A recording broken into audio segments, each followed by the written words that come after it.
Assalomu alaykum, sevimli sizlar. Bugun yana sizlarga yangi bir kitob tavsiyasi bilan keldim. Bugungi tavsiya qilgan kitob Jamiyatshunaslar nima deydi? Zulfiqor Baratov O'zbashning kitobi. Bu kitobning avtori haqida keyin ayrim yana bir to'xtalamiz. Bugungi deydiganimiz shu kitob haqida. Nima uchun bu kitobni tanladim? Kitob 2015-yili Şinjan Xalq Nashriyat tarafidan nashr qilingan Aşçağdadılam o'qigan. Chunki Şinjan Medeniyet Jurnalida 2007-yildan boshlab chiqqan Zulfiqor Baratov O'zbashningki bir qator yozmalari bek cho'ng g'ulg'ul qo'zg'agan va keyingi Urumchida ilib berilgan ziyolilar ilmchiyi bu jarayondagi ba'zi leksiyalar va narsalar umumyuzlik bir jamiyatshunoslikqa bo'lgan qizg'inligimizni oshirgan. Shu sababdan bu kitob chiqib bo'lg'ichi o'qigan va bugun sizlarga tavsiya qilish uchun yana bir qatam bir aqor ko'zi yutib chiqqan bo'ldim. Yana bir sabab shu. Bugungi kunda biz Turkiyada hammamiz nihoyatda fikr erkinligi bor, Facebooklar bor, bir narsalarni yoza olamiz, qila olamiz. Har xil nomlarda kirib qanday fikrlarimiz bo'lsa, devtib chiqasi bo'laverdi. Bu ma'lum mandan ilib yetgan vaqtida bizda o'zaro bir-biriga fikriga bo'lgan ko'z qarashlar bu haqda nihoyatda cho'ng ixtiloflar bo'ldi. Har yili ma'lum bir mezgillik, ma'lum bir vaqtliq bir urush jidal chiqdi to'rlarda. O'xshamagan qarashlar o'tirsa shunday etishib ketishlar bo'ldi. Bu kitobda jamiyatshunoslar, o'xshamagan jamiyatshunoslar va ularning ideyalari bayon qilindi. Har birisiga qarasak to'g'ri. Ular o'xshamagan nuqtadan ko'z tutdi. Shunday bo'lgach, bu kitobni bir o'qib chiqish mencha bizningki masalalarga ko'p xil nuqtadan qarash, boshqalarning fikriga qo'shilmasak, hamma bunday gap o'qimandaq debdi, men buni qitilmayman. Yoki bo'lmasa o'zimizning bu haqdagi qitilmasligimiz haqidagi fikrlarimiz, qarorlarimizni haqorat qilmagan yoki bir-birimizga hujum qilmagan, qarindoshlik beg'imizni zidilmagan asosda o'zaro hurmat va insoniy axloqimiz bilan ilib berishga foydasi bo'ldi. Bu kitobningki Cemi kirish so'zi bilan qo'shgan vaqtida toplamda 22 bo'lakdan tarkib topgan 21 bob, bir bob kirish so'z. Bularda kirish so'z qismida jamiyatshunoslik o'rganish nimadan derak berdi, jamiyatshunoslik bizga qanday yordam berdi, jamiyatshunoslik barliq kirishi va peshvolar nazariya sistemlari mushliq qisqacha bayon qilingan. Undan keyin ikkinchi bobda Karl Marx va uning varislari. Endi Karl Marxga kelsak, biz Marksizm, Leninizm, Mao'ning ideyasi degan gaplarni birinchi sinf kirgandan boshlab yodlab va undan keyin biz Karl Marxni Marksizm, Leninizm, Mao'ning ideyasi degan shu jumla va bu jumlaning bizga elib kelgan qismatlar bilan to'nig'animiz uchun Karl Marxni shaxsan men hech yaxshi ko'rmaydim. Keyin siyosat, iqtisod darsi o'tgan vaqtida Karl Marxning so'zladi Kapitalni men o'qib boqmadim, lekin dunyoni o'zgartirgan kitoblar ichida bor. Bundan boshqa Kommunistik partiya xitobnomasi. Bu Karl Marx e'lon qilgan. Dunyoda kommunizm davlatlari chiq. Kommunizmga hozirgacha kommunizmni orzu qildigan, shuningga cho'qindigan yana bir turkum nurg'un kishilar bor. Endi biz Karl Marxni zodi qanday tunidik? Haqiqatan to'g'ri tunidikmi yoki qanday? Bu to'g'ri tunish degan gap, uni shu hamallam uning murtib ketish degan gap emas. Uning ideyalarining bizga foydali qismidan biz qanchalik ola oldik degan gap. Karl Marxningki eng muhim ideyalaridan biri shu. Bir davlat va uning hokimiyatini yurishtirayotgan kuchning manbasini iqtisod deb qaraydi. Dal mushu nuqtaga intayin ishongan uchun Deng Xiaoping Jinji Sayshi Yingdali deydi-ku. İqtisod chin qoida degan shuarni o'ttirib qo'yib, 1978dan keyin butun Xitoyni yana bir qatim dunyoviy kuchga aylantirishdan iborat bu cho'ng planni o'ttirib qo'ydi va shu bo'yicha mangadi. 78-yildan 2003-yilgacha bo'lgan oraliqdagi 45 yil jarayonidagi o'zgarishni o'ylab boqadigan bo'lsak, davlatida ochliqdan nurg'un odamlar o'layotgan bir barbod bir davlatdan bugungi kundagi dunyoning eng chong ikkinchi iqtisodiy gavdasigacha aylanishchi bo'lgan bu jarayonining ideyasining keyniga balkim Karl Marxningki shu Kapital degan kitoblari, kommunizm ideyalari va yana nurg'un narsalar sabab bo'lgan bo'lishi mumkin. Endi buni o'qiganlar to'g'rimish, iqtisod hammani hal qila oladi deb qarab tursa, yana bir jamiyatshunos chiqadi. Yo'q, iqtisoding bilan unda qila olmaysiz. Iqtisodni to'g'ri shaklda ishlatish uchun uning keyinda axloq bo'lishi kerak. Axloqni nazorat qilib turish uchun din bo'lishi kerak. Deydigan yana nurg'un jamiyatshunaslar keyindan chiqadi-ku. Shunday bo'lgan bir maslik faqat bir nuqtadan emas, ko'p xil nuqtadan qaraydiganni biz o'rganalaymiz demoqchi. Endi Karl Marks'ninki kitaplarida Kapital, Kommunistik Partiya xitobnomasi, German ideologiyasi, iqtisod va falsafa tezisleri, falsafaning ojizliklari degan nurg'un kitoblari bor. Endi buning ichida Kapital Uyg'urcha tarjima qilingan-ku deyman, mening bilishimda, lekin men o kitobni o'qib boqmadim. Inshaalloh fursat bo'lsa o'qaman. Mushayat shuna bir narsani degim kelib qoldi. Men Turkiyada yashayman. Turkiyada 7 yildan Turkiyada yashayapmiz. Türkiye'deki Mustafa Kemal Atatürk'nin Türkiye Cumhuriyet tarixidagi roli intayin muhim ve hem kişiler məxsusmu şu bu tarafını tutulğanlar var, Atatürkçiler deydiğanlar var. Mekteplerde naiti şu bu devlet mekteplerde intayin sistemlik öktüdü. Ama bazı noktalar men şunu içimde sıkıldı. Mesela Mustafa Kemal Atatürk'nin qaysi qahvani qanday içtiğini, etigini qopab pishtal tamak chekilib aqstimanda qildigini, anasının ismi palanchi, dadasının ismi pustanchi, atamakni yaxshi ko'rdi, modulmini yaxshi ko'rdi, palanchi naqshni anglaydi degandek bir gaplar balağı dil o'tiladi-ku, tonishtirildi. Asli unda bo'lmaslik kerak. Asli uning vatan xalq uchun nimalarni qilganligi va Mustafa Kemal ideyasi degan bir narsani haqiqatan shuning yo'lini tutadigan bo'lsa, shuni o'tirib qo'ya olish kerak. U nima o'ylaydi, nima qiladi, Turkiya uchun nima qanday o'ylagan, kelgusida qanday planlarni qurgan, nima ish qilmoqchi bo'ldi. Masalan, bugungi kunda Teknofestga bordik-ku, nurg'unlarimiz Turkiyaningki odamsiz aeroplanlari, urush aeroplanlarininki gaplar bo'ladi. Ayni chog'dagi Mustafa Kemal Atatürk degan g'alba osmonda, ya'ni g'alba ko'klarda degan gapini ham yana shu orqali to'ladi. Demak, bütün yerlar doktorxonaga kirsak, Mustafa Kemal Atatürk'ninki gaplari yozig'liq, meni turk doktorlarga topshiringlar. Yasliga kirsak yozig'liq, hamma yerda yozig'liq. Demak, hamma yerda yozig'liq ekan, sen shuni bir ideya sistemasi qilib bir baqib o'tirgan Mustafa Kemal ideyasida bir narsani nima uchun chiqara olmaysan? Bu menimcha nayt cho'ng bir savol va bu qilinish kerak. Ikkinchi bobda gapim tarab ketib qoldi, kechiringlar. Max Weber bilan tanishib chiqadi. Max Weberninki menga bek ta'sir qilgan bir narsa bor, u bo'lsa nopuz va huquq haqidagi. Emniyet nopuzni 3 ga bo'ldi-chu bu yerda. Shu qisqalanmishani o'qib berayman, bek ta'sir qilgan. Max Weberning qarashicha, tuzum bir qator ma'no qurilmalarining yordamida vujudga chiqadi. Bu nuqtani tushunish uchun nopuzning 3 xil shaklini tushunish lozim. Birinchisi, an'anaviy nopuz bo'lib, bu xil nopuzga itoat qiluvchilar ishlarni azaldan mushundaqdek, tabiiydek his qiladi. Max Weber nopuzning bu xil shakli haqida oz to'xtaladi va uning zamonaviylashmagan jamiyatlarda ko'riladigan hodisa ekanligini qayd qiladi. Ikkinchisi, cho'qinma nopuz bo'lib, bu xil nopuzga itoat qiluvchi kishilar nopuz egizida ajoyib bir talant yoki sehriy kuch bor degan qarashda bo'ladi. Nopuz egisining ilkida yuksak huquq bo'ladi. Uchinchisi, qonunliq va aqliylashgan nopuz bo'lib, bugungi zamondagi sanoatlashgan jamiyatlarda o'z kuchini ko'rsatig'ini dal mushu xil nopuzdir. Bu xil nopuz qonunning roli, qonuniy tartib va unumni ta'kidlaydi. Insonlar zamonaviylashib qarab yurish qilgan sari cho'qinma nopuzning o'rnini aqliylashgan nopuz oladi. Max Weber ijtimoiy fan tarixida huquq haqida eng nopuzliq ta'bir qoldirib ketgan jamiyatshunos. Ya'ni uning qarashicha, huquq qarshilikqa, to'salg'uga, besimga qaramay boshqalarni, ishlarni va imkoniyatlarni kontrol qilish qobiliyatidir. Hukmronlik bo'lsa, buyruqning bir ijtimoiy to'p a'zolari tarafidan itoat qilish mumkinchiligidir. Ya'ni bu yerda masalan biz huquq imtiyoz deganni mana inchik turlarga orib, buning oqisida nima bor, nega kelib mangadi, qandaroq mushu narsalarni inchga tahlil qildi-chu. 4-bobda Emil Durkheim.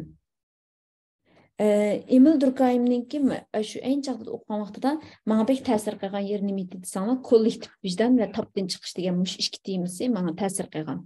Buni ideya va nazariyalarini albatta kitoblarini o'qish kerak. Bu kitob mushu jamiyatshunoslik nima deydi degan, jamiyatshunoslar nima deydi degan kitobninki men eng yaxshi ko'radigan taraf nima desanglar, u qadar jiq tom-tom kitoblarni o'qishga vaqtmi yo'q Şəxsən mən bir ana buluş sütüm bilan balalarım, ailəm, tamaq, nurgun nəslər var da, özümün oxuş. Yani bek kesbi seviyede undaycık nəsələn oxub bulanmayım və oxusam qançılıkını düşünələyəm. Qançılık Uyğurcaq tərcümə qılındı, qançılık Türkçədə və Türkçədəki yoki İngiliscədəki bu yuqur səviyyəlik nəzəri kitabların düşünəliyində iqtidar məndə barmı, yoxmu? Hətta Uyğurca yazılsımı qançılıkını düşünüb mənim kallam əzim qılalaydı, onu mən bilməyəm. Lakin kitapninki tili bek ötkür, Uyğur tilini həqiqətən yaxşı işlətgan. Şundaqla hər bir cəmiyyətşünasınınki nüfuzluq əsərləri, onun asaslık ideyası, əsərlərdən nima alğı sürülген, meyğizlik bek yaxşı dəb bəgən. Muşu nəslərini meyğizlik halatda bilgen vaxtımızda biz manda nəsin bakəmdə deyələyətkənmiz və özümüz qızıqqan məlum bir nöqtədəki kitablarını tepib oxuş, nait yaxşı bir mənbə, izdiniş mənbəsi bulalaydı. Mənə təsir qilgan kollektiv vicdan degan yerdəki kiçik böləkni oxub birəyəm.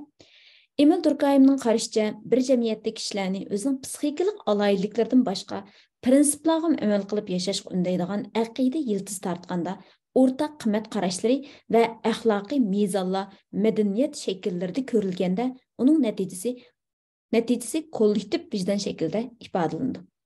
Adam buluş sübtimiz bilan biz ətrafımızdakı ictimai tərtibdən his qıldırılıbatqan çeklimlərinin təsirə uçraymiz. Ve başkalar bilen ictimai alaqaga ötkende, karar çıkarganda, ulanın nazarga ilishga mecbur bolamiz. Bir əxlaqsız qılmış sadır bolganda, o en avval bir ictimai top əzalarının kollektiv vicdanını təcavüz qılgan boludu ve onu his qılgan adamның hissiyatıga azar berdi. Şu vəcidin kollektiv vicdan umumi əxlaqi tərtib çetilishlik alayligi bilen şəxsinin vicdanından farqlandı. Muşu nəsni oxuyatqan vaxtımda qalan bir nəs gəldi. Bizninki yaşlarımız bilan yani yaşlarımız degəndə muşu əmdi balağat məzgiliga yetibatqan yoki 18-20 yaşlar ətrafidagi yaşlarımız bilan 30-40 yaş arasındakı kişiler. Şundaqla bu 18-20 yaş arasındakı yaşlarımız bilan aldınqı bir avlad, yani atanın o'ttirisdagi ziddiyat, ixtilof ve generation gap deganni biz avlod bo'shliqi deb oldik. Bu avlod bo'shliqi shakllantiradigan narsa ota-onalarni va cho'nglarni nihoyat azoblaydi. Kollektiv vicdan degan bu narsa shu bolalarningki bu kollektiv ichiga kirishiga to'salg'i bo'ladigan bir narsa. Yaxshi narsa, lekin ular masalan qulqim qalqasa meni anda deydi. Yoki olmay qolsa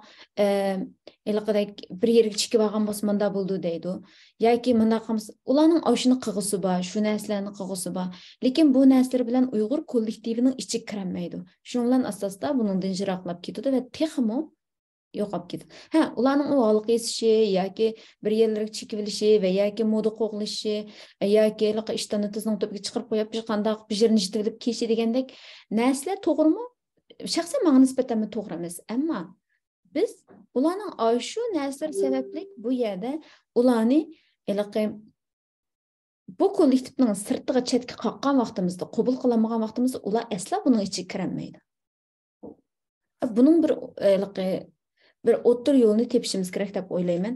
Albatta bugungi temamiz bu emas, bu yerda deyishadigan narsalarimiz. Bu kitobni o'qisak daxil tushunadigan bo'lib qolganmiz ham. Bu tushunish degan gap uni qabul qilib shuning yo'lida menish degan gap emas. Yoki biz hargizmi uni bo'libdi menga san sakraduvchi sakrada yodin tushib ketishi qarab turish deganlik emas. Ondan keyin Georg Zimmelning shahar, pul, moda haqidagi qarashlari. Men tunigun ko'pchilik shaharmi yoki yezimi degan ilishkimma shuni sizlar bilan o'rtoqlashdim ya. Bugun meni o'qitib qilgan bo'lsam, texnik yaxshi bo'larkan deb o'yladim. Pek yaxshi shahar hayoti, moda, pul haqida ajoyib qaltis fikrlarni o'tirib qo'ygan. Bizningki navbatdagi shahar haqidagi, pul haqidagi, moda haqidagi qarashlarimizni yangilaydi. Bizga nisbatan texmo o'zgacha bo'lgan, texmo keng bo'lgan bir deraza ato qila oladi. 6-da George Herbert Mead.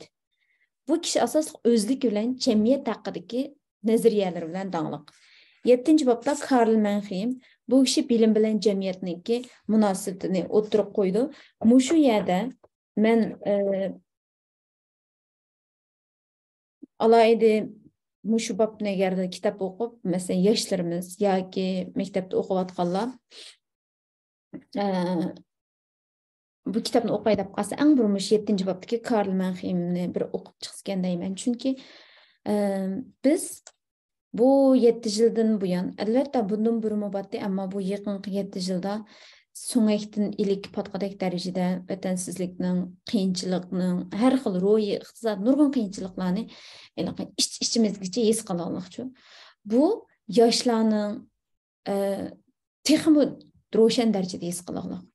Chunki yoshlar deganimda hamda yoki o'qiyotgan yoki o'qish uchun chiqqan yoki ota-onalari o'qib manda bo'lib ketgan degan umidini ustiga yuklab qo'ygan yoshlar.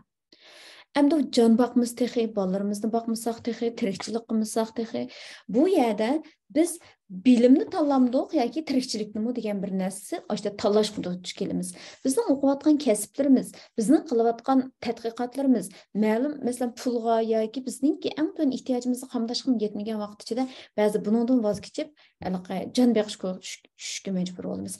Nurg'unlagan kishilar bugungi kunda IT, ya'ni programmerlik, kompüter texnikasini o'rganishga boshladi. Nima uchun? Her doktorlarımız var, her aspirantlarımız var. Nima uchun?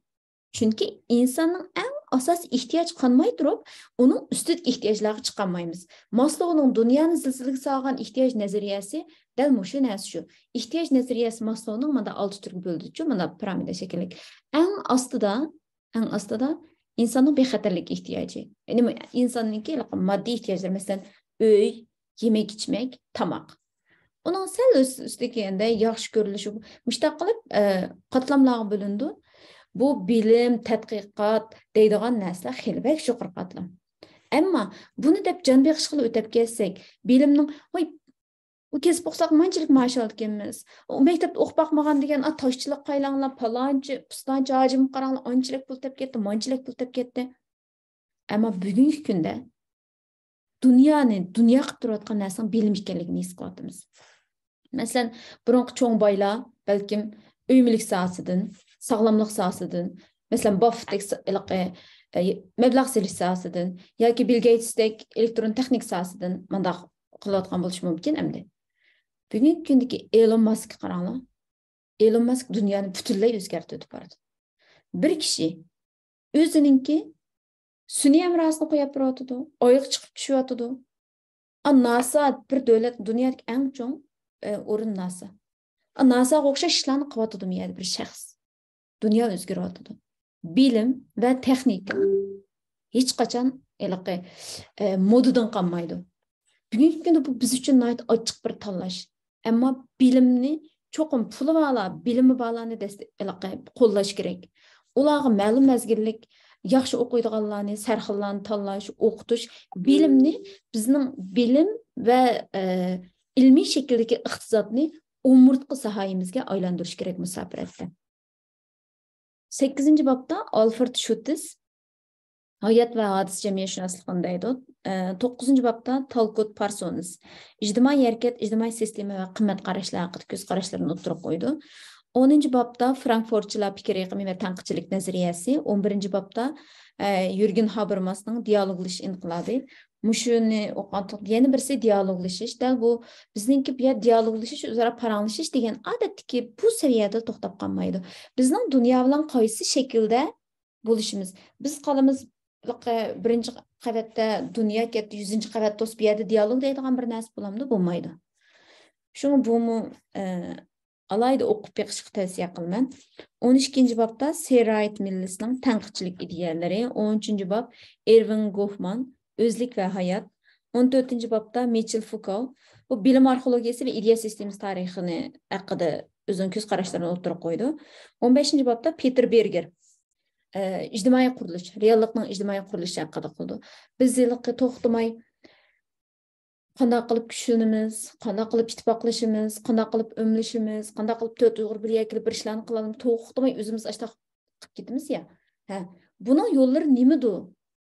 Bunun qandaq nazariyalari bor, qanday yo'llarni qo'llansa bunday qilindi deb nim degan bo'g'aydi deb o'qib baqsaq, mustaq ijtimoiy qurilma, qimmat qarash, kollektivizmlik bu narsalarni o'qish orqali balkim ideyalarimizda vallada ichilib ketish mumkin nurg'un narsalar. 16-ci bab Pierre Bourdieu va uning madaniyat haqidagi qurilmachilik analizi. 17-ci bab Antoni Giddens Kurulmuş ve Türk güç. 18. bab keyingi modernizm nazariyasi, 19. bab aqliy tanlash nazariyasi, 20. bab to'qinish nazariyasi, 21. bab 20. asrning oxiri, 21. asrning boshlaridagi muhim mutafakkirlar. Buning ichidagi Edvard Said sharqshunoslik, g'arb va boshqalar mushu babni alohida tavsiya qilaman. Demakchi o'g'lim, bu kitobni o'qib butunlay g'arbga cho'qinib ketdi deganlik emas. Ammo bugungi kundagi g'arb dunyosini bir qarab boqaylik. 14-15 asrlar g'arb dunyosi uchun elib aytganda, mayli Amerika, mayli Yevropa uchun bo'lsin, ular u davrlarni qorong'ulik davr deb ataydi. Qorong'ulik davr deb ataydi. Islomning 7-asrdan keyingi vaqtlardagi islomning gullanishi va dunyoni islomning nuri bilan purkilish jarayonida islom hamma jihatda taraqqiy qildi. Astronomiya bo'lsin, tibobat bo'lsin, fan texnika hamma jihatda taraqqiy qildi. Ammo keyin nima uchun keyinda qolib qoldi? G'arb zodi nimalarni qildi? G'arb zodi nimalarni qildi? Ularga talay kelib qolamdi. Yoki buni faqat musulmonlarning siniqi deb, ularga bekrak Xudoyim yo'llarini ochiq qilib deb bizninkini taqab qo'ydimi? Bizga sinoq deb qo'yib qo'ydimi? Mencha undaq emas, hargiz. 5-6 asrlik sinoq bo'lmaydi. Agar u 5-6 asr davomlashavergan bo'lsa, sinoq emas, balki u o'zininki kulpati va qilmish etmishlarining jazosidan iborat bo'ldi. Bu kitobni o'qish, mushu nazariyachilar amaliyotda nimaga yetakchilik qildi desanglar, shu davrning asosiy iqimiga, shu davrdagi kishilarning ideyasiga yetakchilik qildi. Bu ideya harakatni belgilaydi. Harakat ma'lum bir natijalarni shakllantirdi. Bu natijalar kishilarning to'xtamay taraqqiy qilishiga, ya'ni bu yerdagi natija agar aqliy tafakkur bilan to'g'ri shaklda xulos chiqarib, yana bir tadbirlar bilan mangan vaqtida taraqqiyotga turtki bo'la oladi. Ular nima qildi? Buni ko'rish kerak, o'rganish kerak. Bu hargizmi ularga cho'qinish degandan derak bermaydi. Dushmanini bilmagan odam hargizmi dushmanini yengolmaydi. Ularni bilish kerak. Andikin mening qanday ortiqchiligim bor? Uning qanday ortiqchiligi bor ekan, kamchiligi qanday ekan? Bu nuqtada mencha bu kitob bizningki o'zaro dialog qurishimizda, bir-birimizning fikriga hurmat qilishimizda, ma'lum bir masalaga o'xshamagan nuqtalardan, o'xshamagan ko'z qarashlardan qarab beqishimizga, bir narsaninki ko'p xil tarafini, masalan, ma'ni bunda qilsam balkim nimaligini bilmagan bo'lishinglar mumkin. Bunda qilsam yana bir mandaq shunami? Buni bir telefon qo'yadigan yog'och ekanligini hamma tarafdan qaragan vaqtimizda texnik o'qdan ko'ramiz. Shuning o'xshash. Bizningki ko'z qarashlarimizni, fikrlarimizni yangilaydigan, kengaytiradigan yaxshi bir kitob deb o'ylayman. Vaqti chiqqanlar o'qib boqay. Bu yerda Teklimakan Uyg'ur nashriyati buni qaytadan besib taqdibdi. Alloh razı olsun, rahmat aytamiz. Bugun kitob tavsiyasi bo'lsin. Xayr xo'sh, Allohga omonat.